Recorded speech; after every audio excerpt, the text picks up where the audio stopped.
I know that we liberated South Vietnam, but when it arrived, you couldn't believe it. it is I was so happy, and I go all day long, and it seemed that I didn't go with my legs, but with my head.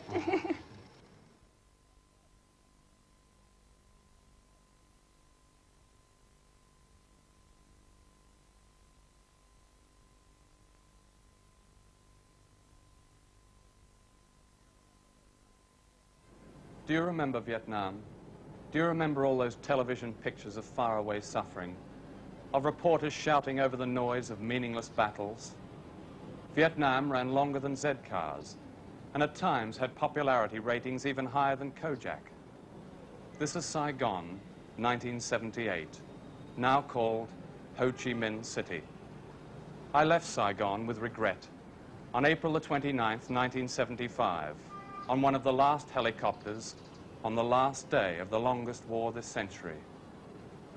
The war in this small Asian country occupied much of 10 years of my life, and now I'm back with many memories and emotions and trying to guess what has happened since. What is life like in Vietnam now? The film that follows is one impression. Considering that foreigners are almost extinct here now, the scope of my travels from Hanoi to Saigon has been generous. By my standards, it's been limited. Some nostalgia may creep into this film, but if it does, it will be nostalgia purely and simply for the endurance of the Vietnamese people whom I admire. And in case you've forgotten, let me remind you of what they endured for 30 years. Vietnam was napalm. Napalm was a chemical made especially to stick to human skin and to fry people slowly. In my first innocent days here, I saw napalm dropped. It exploded like huge puffs of blood, and when it had cleared, a child ran screaming and engulfed in flames. Vietnam was people shot and laid out like rabbits so that the photographers and TV teams could get the best angles. And of course, they're all Viet Cong, even the babies. Vietnam was atrocities you never knew about, of pictures never sent and never published because it was believed that you might be offended.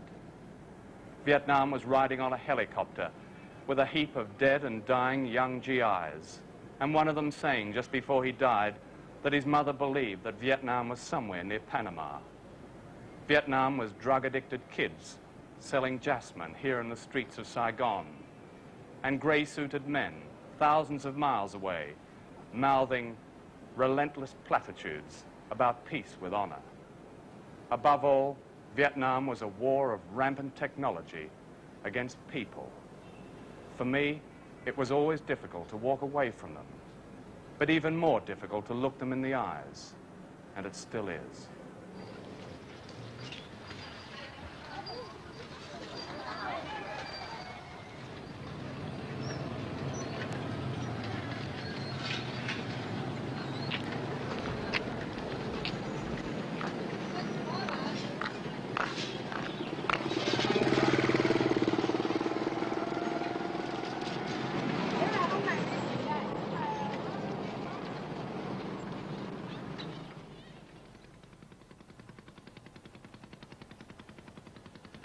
Peace on the Perfume River in the city of Hue, the old imperial capital for which the North Vietnamese and American Marines mauled each other and the civilian population in 1968. Like many outsiders, I used to see Vietnam as a war, seldom as a country. Even the sight of people trying to live normally always seemed an aberration. But try they did, while communities of them were denuded by collateral damage, the homogenized military jargon for civilian deaths. We know that 56,000 Americans died, but how many Vietnamese perished? Was it 2 million or 3 million? To understand what their peace means now, try to imagine when their war began. Harry Truman was president, Attlee was prime minister, Coventry was still in ruins, more than half the present population of Britain had yet to be born.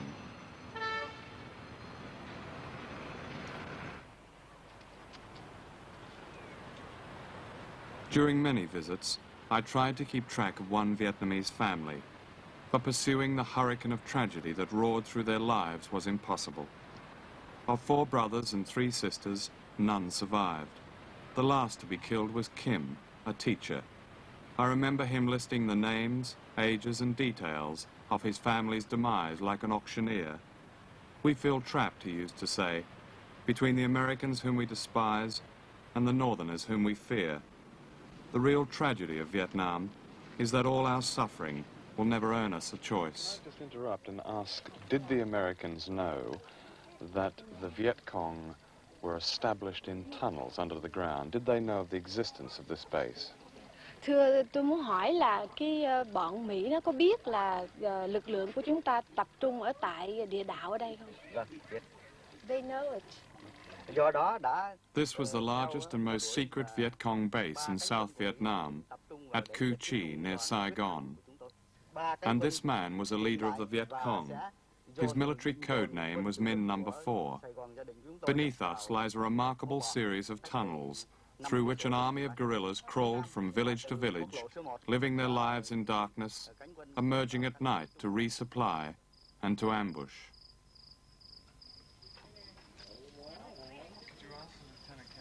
The Americans never found or destroyed the main tunnels, even though their own military command headquarters, with its air-conditioned generals, computers, and Muzak, was barely 50 miles away. They scorched the earth with bombs and defoliant poisons, and Min Number 4 lived through it all, a subterranean creature for most of his adult life. Here, he says, a lone GI stumbled about directly above his tunnel. We had to first trip him up to get the right aim, he says. We tripped him with a rifle butt. Then we shot him. We killed them one by one. So if the Americans came in their helicopters, what would they do? They would simply disappear down there. Khi mà I ask him? Yes, please. Dạ, khi mà trực thăng của Mỹ đến đó, thì là các đồng chí chúng tôi chui xuống và đậy nắp lại. When the helicopters come, the guerrillas will go under the tunnel and they close the trap. I asked Min Number 4 how he regarded the Americans now. When I got out of the tunnels, he said, the first thing I did was get married, and now I have a child. So I have mellowed, and I feel sorry for the Americans. You see, they never understood. They never imagined losing. You know, they even regarded us as children. Now, we open. 2 of us. Yes.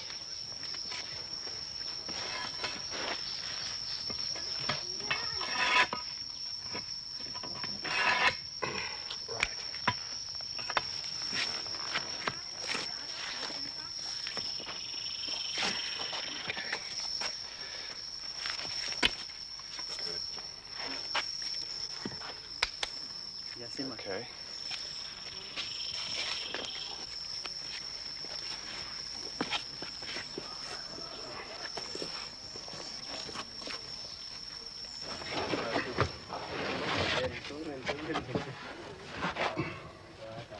Okay.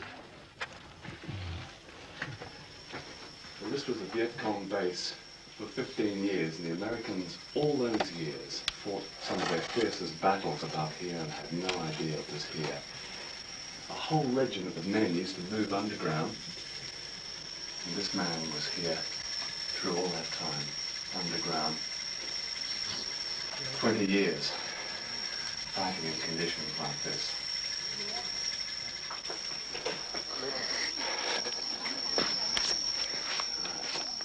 No wonder they won. Look at the world under there.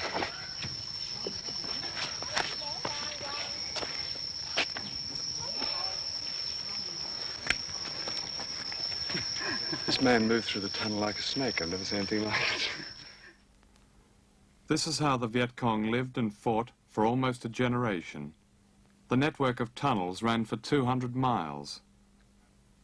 Today, the tunnels are inhabited by unique insect mutations, created by the tons of poisonous chemicals dumped on the earth above.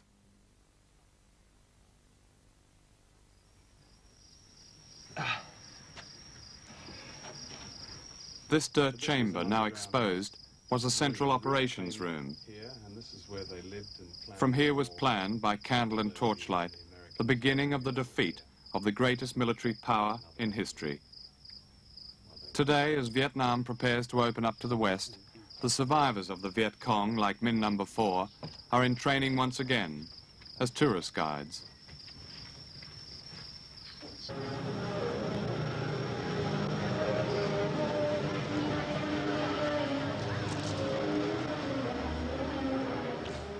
This young woman's name is Tao.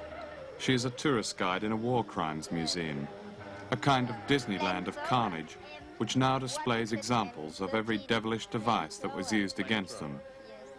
With a typical Vietnamese sense of irony, the display is laid out in what was once the CIA headquarters in Saigon. This 7-ton bomb is called the daisy cutter. The daisy cutter. Yes. And they use first in Vietnam since 1967. And they use this bomb to make landing crown for helicopters. The cargo plane C-130 can only carry one bomb because of its weight. And did the daisy cutter break open into many pieces? Yes, this clear trees. Yes. And so the helicopter can land. It just And- wiped everything out, so the helicopter came Yes. down. And when it explodes, it causes a very high pressure. So the pressure can kill both animal and people in a zone of 3 kilometers and 200 meters of diameter. Vietnam was as much a laboratory experiment as a war, a place to test an extraordinary range of weapons with the jargon name of anti-personnel, which means anti-people. There was Napalm B, a concoction which continues to burn through the lifetime of its victims. There were bombs that sucked oxygen from the air, killing every living thing. There was a bomb that sprayed thousands of small plastic needles that were almost impossible to detect, even under X-ray. At this display is a chart showing the tonnage of bombs dropped on Korea on the left, World War II in the middle, and on the right Vietnam, the greatest aerial bombardment ever.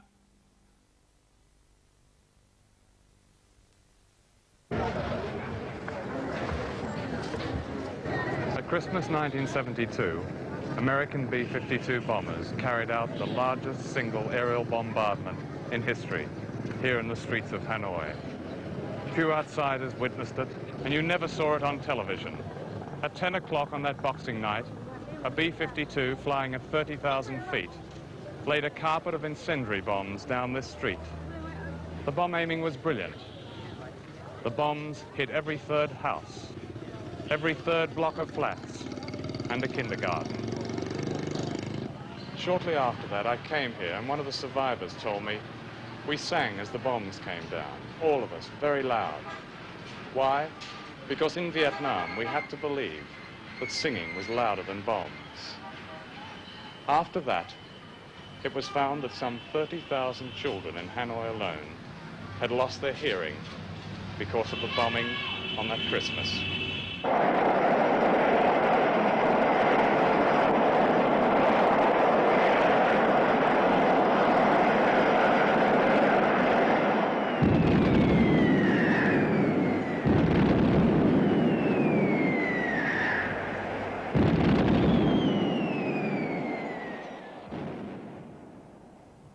Arriving in North Vietnam is like stumbling on the aftermath of some great and unrecorded disaster. Vietnam was the first television war, but only the war in the South was saturated by the media. This was a town called Dong Hoi, where layer upon layer of bombing destroyed even the foundations of houses, hospitals, schools, factories, pagodas and churches. Today it is like a snapshot of a small Hiroshima set in a moonscape of craters. You will not have heard about this town, and you will not have heard of a town called Ham Long, which was bombed more than Dresden, every day for 4 years, from 5 in the morning till 2 in the afternoon.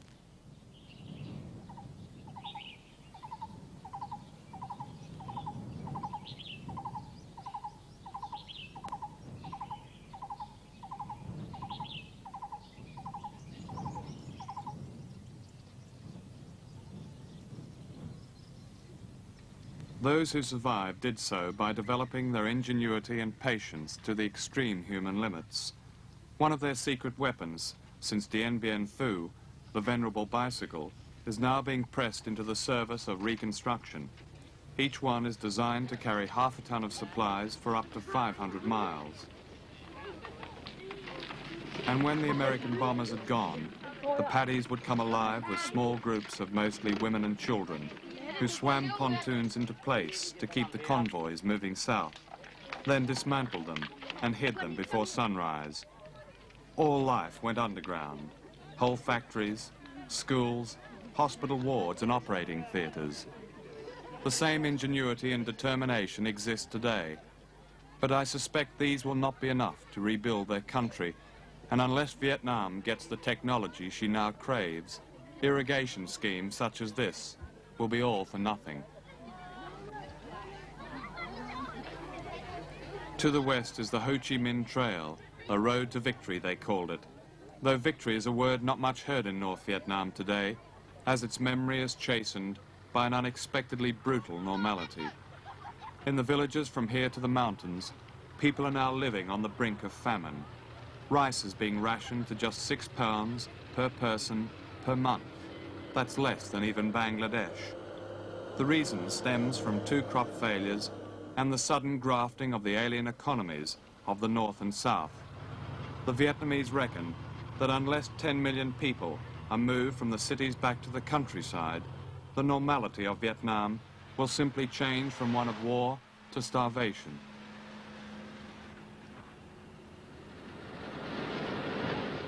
This is Route 1, running south from Hanoi to Saigon. That was known in wartime as the Street of No Joy.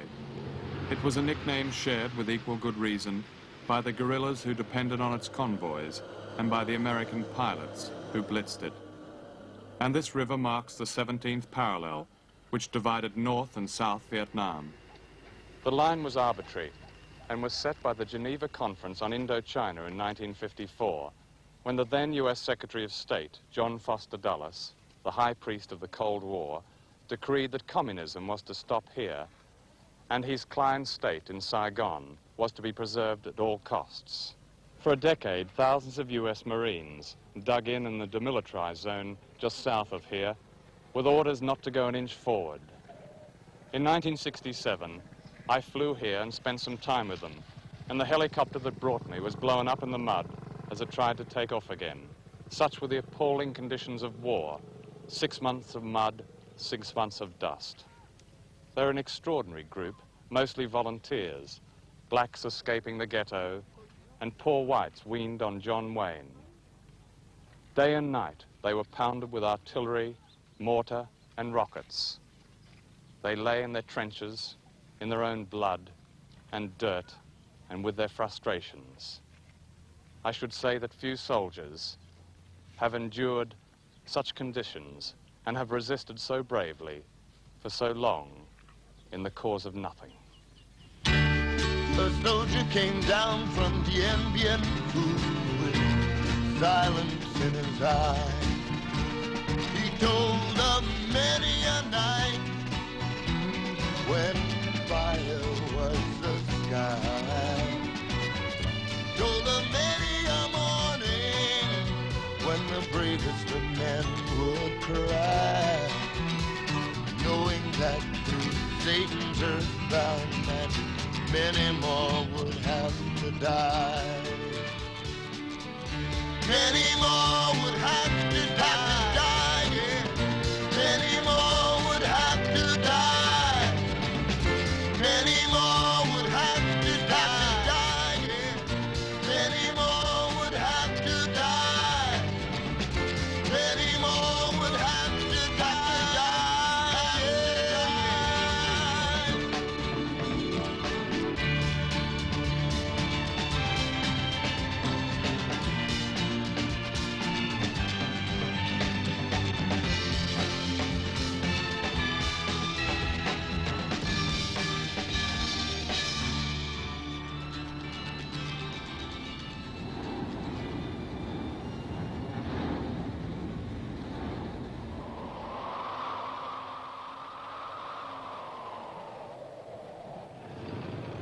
This is Da Nang, a city of survivors, of people forced off their land by the war and into shanties and violence and a great deal of self-hatred.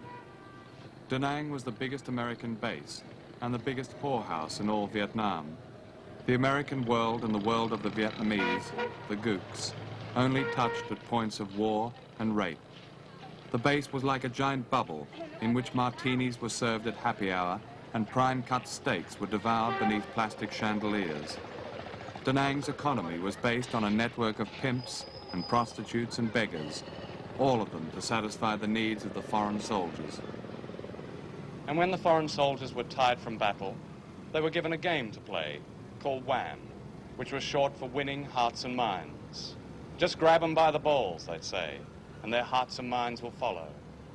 I flew out from Da Nang with Sergeant Melvin Morrell and his Wham unit. And when we arrived at the village of Toulon, just near here, Sergeant Morrell opened up his Wham handbook at page 86, which read, "Give them the important little things of life, and you'll give them the basic liberties."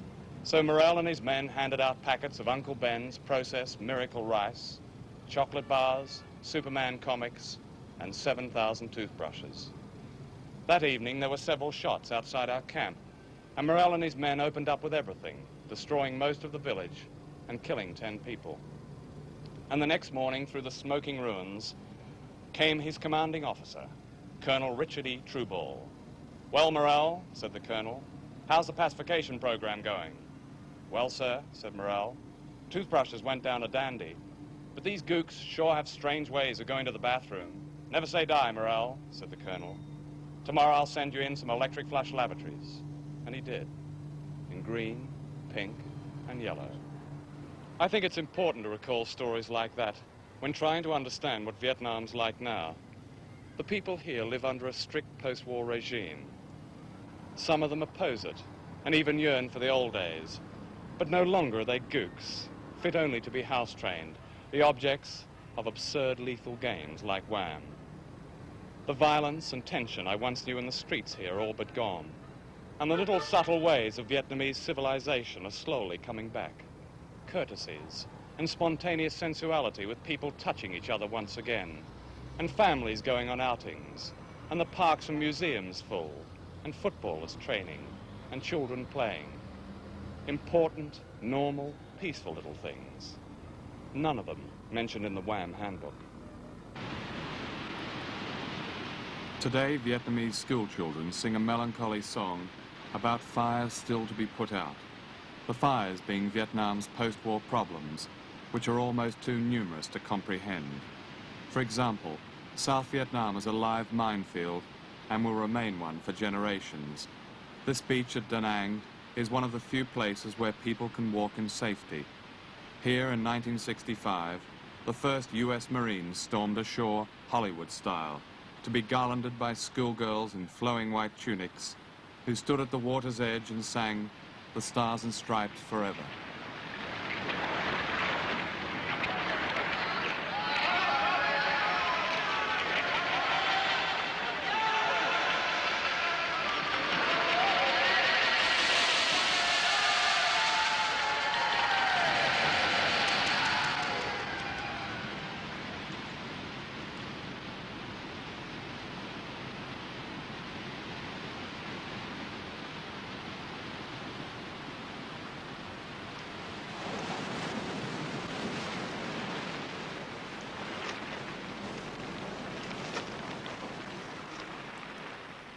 Food is running out fast in the cities. These people have been brought to what is called a new economic zone, to clear and make something of fallow and ravaged land. Nothing in their lives has prepared them for this, and their implements are crude and constant reminders of the recent past. This girl, whose shoulder was crippled by a hand grenade, is drawing water with one of many buckets made from napalm shells.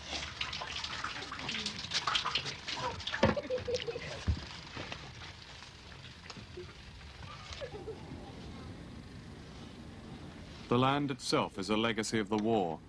All this used to be thick jungle. It was laid completely to waste by defoliants and poisons dropped from the air, year after year, in what the Americans called Operation Hades.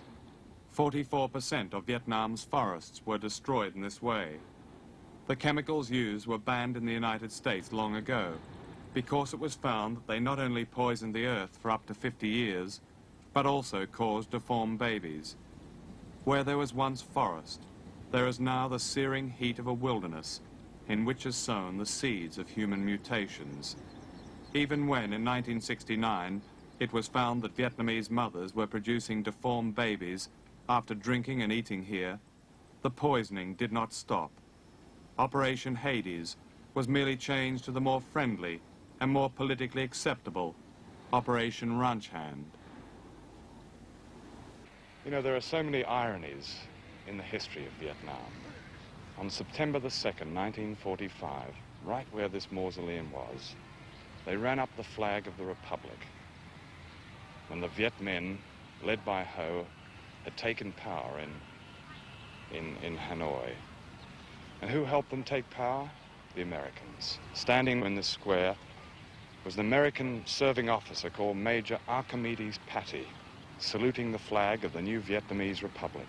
And on that day in September 1945, Ho said, "We're going to have a Declaration of Independence, like that country that has helped us so much, the United States." And do you know, their Declaration of Independence in Vietnam says, all men are created equal. They are given certain unalienable rights, among them the pursuit of life, liberty, and happiness. And the words are culled straight from the U.S. Declaration of Independence.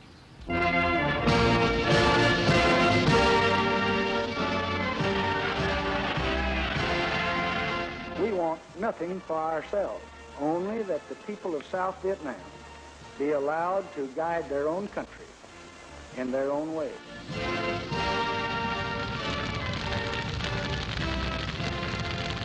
I wish it were possible to convince others with words of what we now find it necessary to say with guns and planes.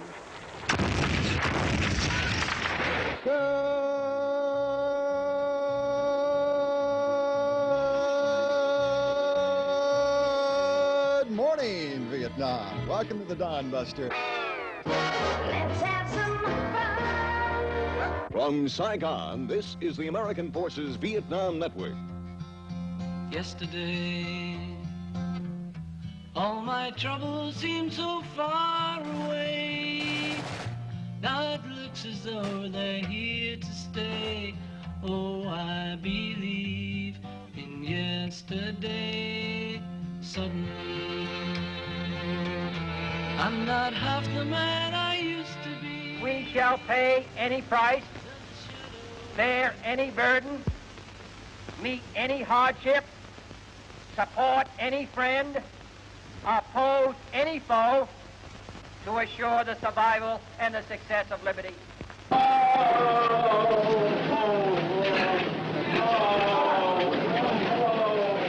We believe that peace is at hand.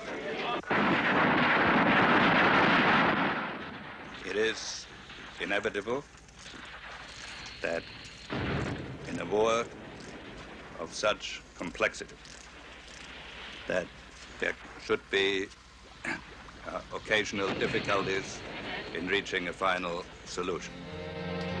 I said something wrong, now I long for yesterday. That we today have concluded an agreement to end the war and bring peace with honor in Vietnam. Let us be proud of the 2.5 million young Americans who served in Vietnam, who served with honor and distinction. And finally, to all of you who are listening, the American people, your steadfastness in supporting our insistence on peace with honor has made peace with honor possible. I know that you would not have wanted that peace jeopardized. Oh, I believe in yesterday.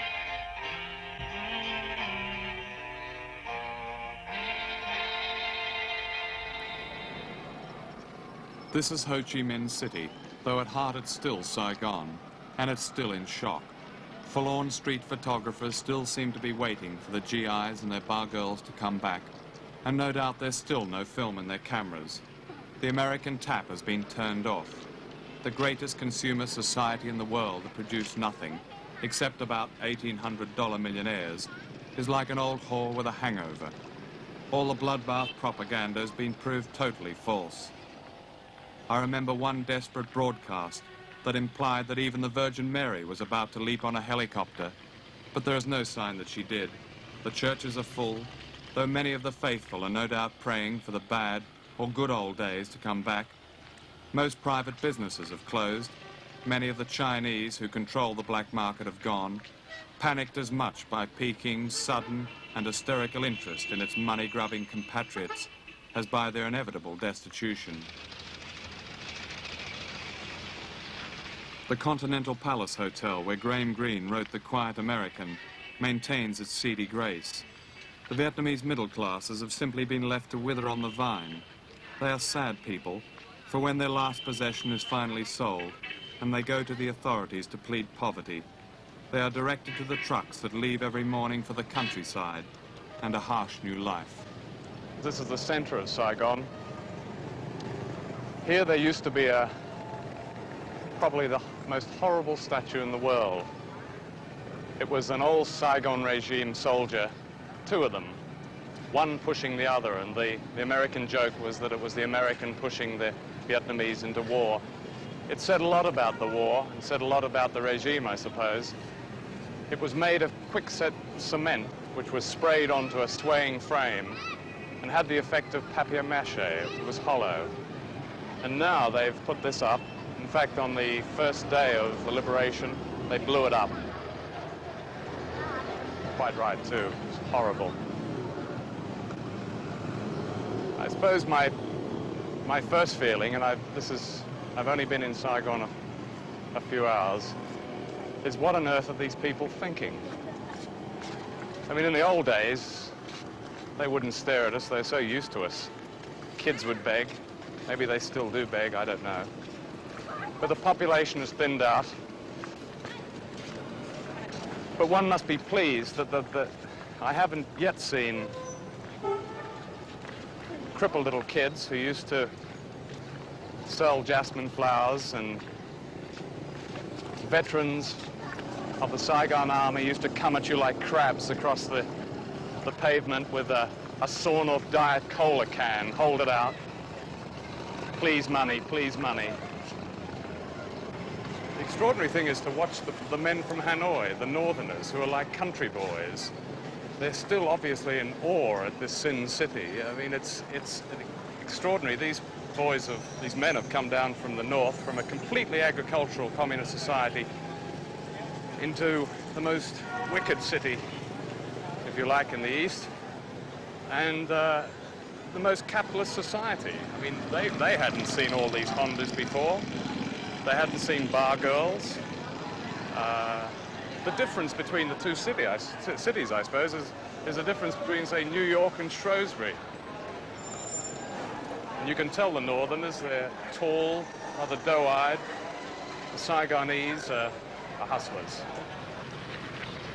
Along this street where most of the bars are now closed, most of the tailors, Indians' tailors are all closed. A lot of the bar girls, though, are still around. I can see their little faces popping out from some of these. They go back in quickly enough. I mean, they're so shocked to see what they might construe to be an American coming down that they don't really know what to do. But they're here, and I believe that their services are still for sale, though on a North Vietnamese soldier's salary it'd be very difficult. These are bar girls who have not escaped re-education, although the main reason they are in this rehabilitation center near Saigon is their drug addiction. This young woman, a former prostitute, is 25 years old. She tells of growing up in a half-lit world of bars, dope, and big American bodies. Once her father came to visit her in Saigon. When he saw me, she said, filthy and with needle scars, he was shocked and he cried. Her father was a Viet Cong and had secretly come out of the jungle to see his family, as the VC sometimes did. She has not seen him since and believes he is dead. As for re-education, she said nervously, "I am cured of the old ways. I have accepted Uncle Ho's wisdom." She also said, departing from the script, "Listen, mister, nothing could be worse for me than what it was."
Most of these young men were heroin addicts.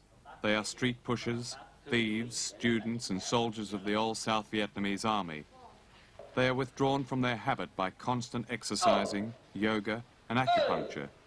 For some, it can be a brutal method of cure because they are given no drugs to ease their pain and to wean away their addiction.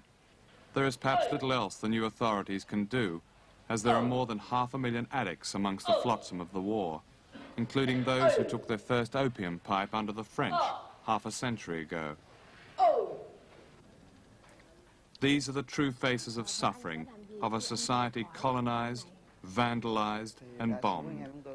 Resilience was always the basic strength of Vietnamese society, whatever its politics.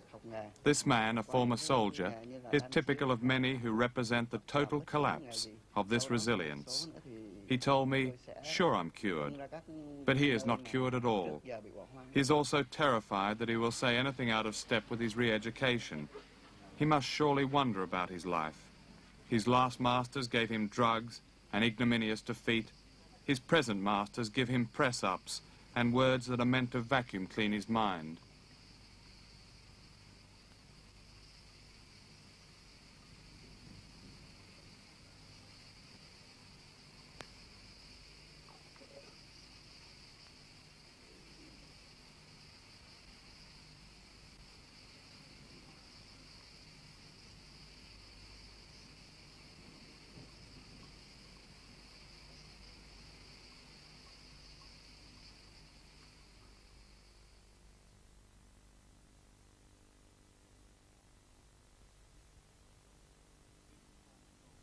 These are former soldiers of the Saigon Army at a remote re-education camp.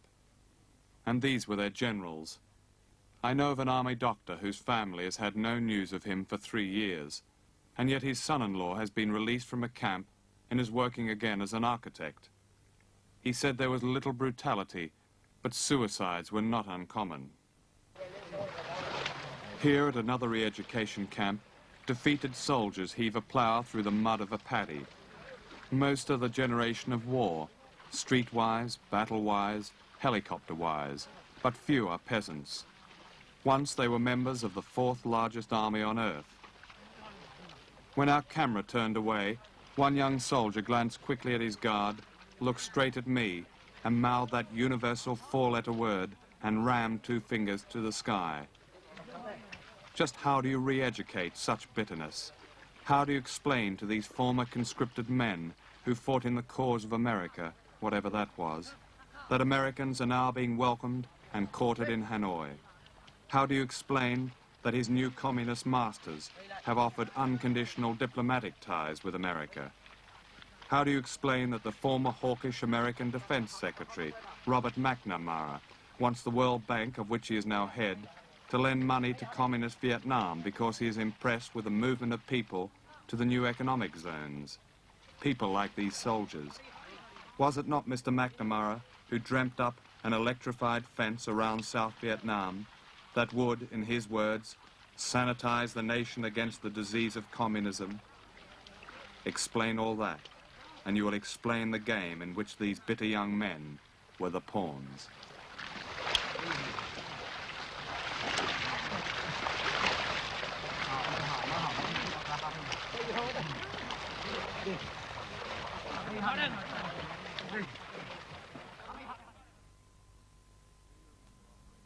Do you remember Operation Baby Lift, that squalid episode when hundreds of waifs, many of them not orphans, were bundled out of Saigon?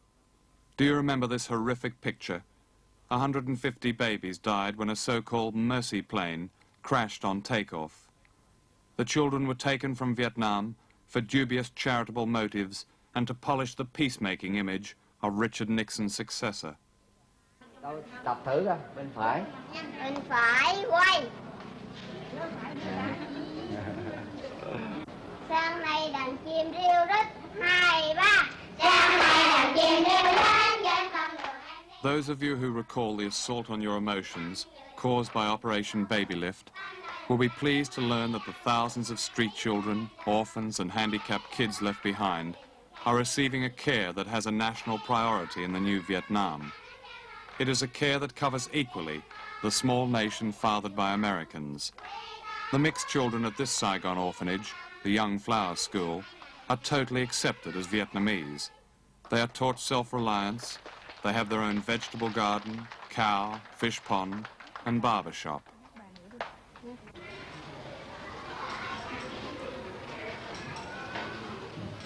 These children are given a sensitive, unembellished story of their origins. They are told simply that their fathers were foreign soldiers who had to go home. There is no mention of war crimes or imperialist aggressors, and if their mother can be found and she has an address in America, as sometimes happens, they are encouraged to write to their fathers. The compassion and total absence of rancor embodied in the official approach to bringing up these children of the former enemy is the other side to a regime that indulges its Stalinism in the intellectual barbarities of re-education.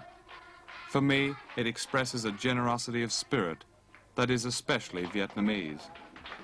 While I was at this orphanage, the children sang a song that ended with these words: "The war is gone, planes come no more. Do not weep for those just born. The human being is evergreen."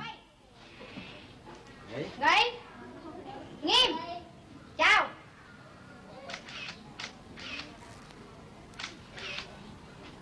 Thôi.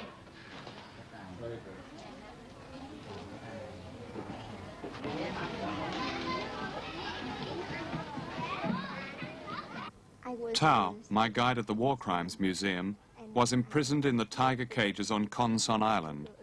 She describes what was done to her and how she felt on the day of peace. They put in the tiger cage the prisoners they couldn't submit in other jail. So they put them there to repress them especially. So when the prisoner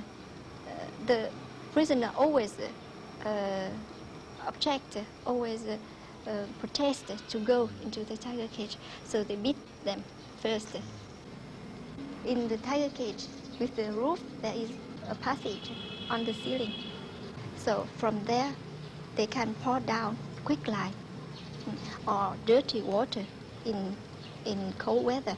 In hot weather, they pour down quicklime, and the quicklime make the skin burn. And in the tiger cage, they give very little rice to eat, very little water, and they give for each meal small fish, dry fish, very bitter, that prisoner called quinine fish. So because of the lack of very high lack of vitamin, the prisoner vomit constantly. So we take the grass to eat when we can go outside to empty the box, the excrement box. Or we catch the mouse or the small animals to eat, see, to have vitamin to survive. You ate the mice? Yeah.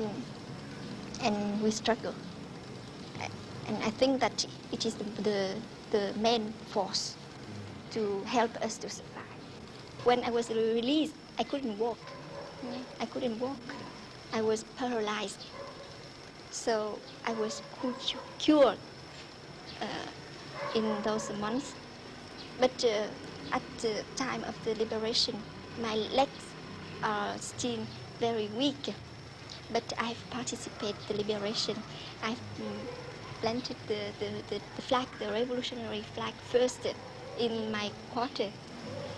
What were your feelings on the day the war ended? Oh, I don't know how to say my feelings. It seemed that I fly. I didn't walk. And I don't know. The happiness make tears fall down. Outside my hotel here in Saigon, a loudspeaker tells people when to get up and what they should think. In the old days, the same loudspeaker used to issue similar directives, which were dutifully ignored. Words and images have changed. Coca-Cola has come down, Uncle Ho has gone up. The Vietnamese have been liberated from war, but have they been liberated from insidious, old-fashioned repression? Recently, a petition arrived in Hanoi from America, which read like a who's who of those who most vigorously opposed the war. It protested against the denial of human rights for many Vietnamese. People sent to re-education camps and not heard of again, including nationalists who were jailed and tortured under the old Saigon regime in their long struggle for democracy. And what has happened to the Viet Cong, the guerrillas of the South who fought so heroically? Only the flag of Hanoi flies here now, and Northerners hold all the key posts. Re-education camps, loudspeakers, book burning, watchdogs in red armbands everywhere. But balance this against a civilized takeover after 30 years of bitterness, and new hospitals, and orphans being lovingly cared for, and an absence of tension, violence, and war. And as the war recedes in the memories of the first generation at peace, Vietnam will, I believe, liberalize as Yugoslavia has done. After all, the Northerners won, not as Oriental Prussians under the spell of an ideology, but as nationalists with an extraordinary sense of their nation's history. Those strategists who like to drop small nations into this or that camp will be confused by the Vietnamese, whose current, almost desperate efforts to make friends with America have nothing to do with ideology and everything to do with an historic fear of China and of becoming embroiled in the Cold War between China and Russia.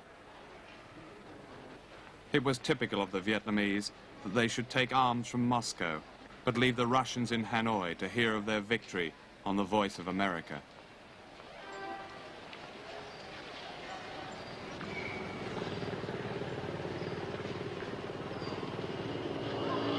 You might like to consider the terrible irony in all of this. Why did the Americans sabotage the establishment of a united Vietnam under Ho Chi Minh 30 wasted years ago? To contain the spread of Chinese communism, of course. What all this surely means is that if America had left this country alone, Vietnam would have evolved quickly into what it is now attempting to become, an Asian Yugoslavia. It would have been a country of haunting beauty, without minefields, drug addicts, devastated towns, poisoned earth, and horizons of graves. It would have been a fiercely independent state, on reasonable, self-interested terms with its region and with most of the world. That the American war merely delayed this process, and in the meantime caused the death and maiming of several million people and the destruction of their land, is the saddest truth of my time. I was told a story which says much about these indestructible people, the Vietnamese. There was a re-education lecture here in Saigon, and the subject was hatred of the Americans. When the lecture was over, a small old woman stood up and started talking furiously. Yes, she said, I hate the Americans. They're foul, odious, and the proof is that their war left us no choice but to accept the communists. at which the audience broke out laughing and clapping. What can any regime do with independent minds like these? The Vietnamese have many battles yet to win.